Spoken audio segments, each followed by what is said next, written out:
अगर हम जस्टिस शौकत सिद्दीकी वाली बात करें तो उसको जिस तरह से ट्रीट किया गया, पीटीआई का दौरे हुकूमत था लेकिन उनको अपनी नौकरी से ही हाथ धोने पड़े, और जिस तरह से अब उनको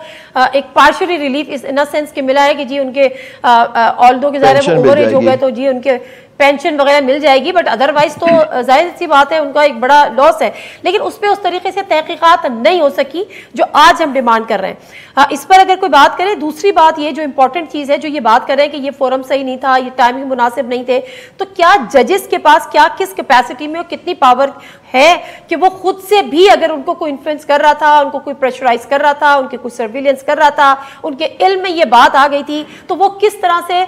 खुद भी इस पे कोई ना कोई एक्शन नोटिस ले सकते थे? नादिया, इत्तफाक ये है कि मेरे भाई शाह खावर साहब और मैं कुछ अरसे के लिए लाहौर हाई कोर्ट के जज रहे हैं, और हमने वो इख्तियारात भी देखे हैं कि हाई कोर्ट के जजेस के पास कितने इख्तियारात हैं, और हमने ये भी देखा कि वो इख्तियारात इस्तेमाल भी हुए हैं मुल्क के मजबूत तरीन मुक़्तदर इदारे के ख़िलाफ़ भी हुए हैं, शख्सियात के ख़िलाफ़ भी हुए हैं, और उनकी इम्प्लीमेंटेशन भी हुई है। हाई कोर्ट के जज जो कि तमाम लोगों के केसेस को सुनते हैं और डायरेक्शंस पास करते हैं, रिट इश्यूज करते हैं, वो अपने मैटर में वो उन्होंने क्यों नहीं की, ये एक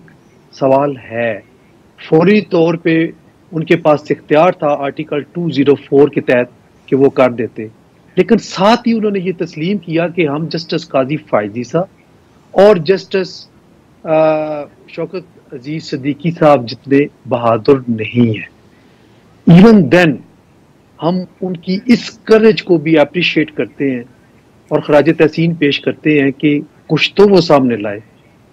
अब बात जो अभी आपने क्लिप सुनाया एक पॉलिटिकल पार्टी से के स्पोक्समैन का,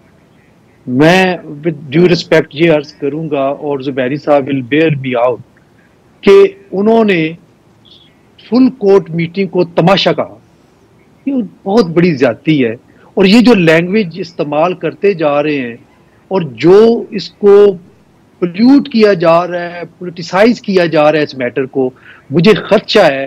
कि जो इन मुअज़्ज़ज़ जज साहबान ने जो खत लिखा, जो इल्जामात लगाए, उसकी ग्रेविटी को डिफ्यूज किया जा रहा है। ऐसा नहीं होना चाहिए। ये मामला bar council, bar association, 2 point पे तमाम बार एसोसिएशन और बार काउंसिल्स फर्म है और इकट्ठी हैं। नंबर 1 कि तमाम ने इन वाक़यात को कंडेम किया,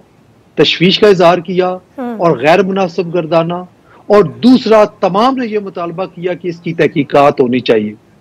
अब तहकीकात के 2 तरीके हैं। एक तरीका है कि 184(3 जिस तरह मेरे भाई जुबैरी साहब फरमा रहे हैं कि 184(3 की कॉग्निजेंस लेके इनको कर देनी चाहिए, और दूसरा ये कि commission inquiry commission of inquiry act 2017 के तहत कमीशन मुकर्रर करे एग्जीक्यूटिव। अब मुझे आप ये बताएं कि सुप्रीम कोर्ट का जब फुल कोर्ट हुई, अक्सरियती राय से एक फैसला हुआ, तो मैं उसको अनडू कर सकता हूं या कोई और अनडू कर सकता है? एग्जीक्यूटिव के जरिए ही सुप्रीम कोर्ट या हाई कोर्ट ने अपने फैसले इंप्लीमेंट करवाना होते हैं, और तो कोई जादू की छड़ी इनके पास नहीं है जजेस के पास। उन्होंने ऑर्डर इन्हीं को देने होते हैं और इन्हीं को। और दूसरी बात, इस कमीशन में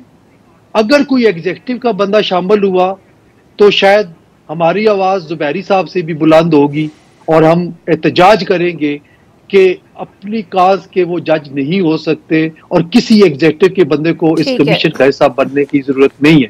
लेकिन अगर जुडिशरी से तल्लक होगा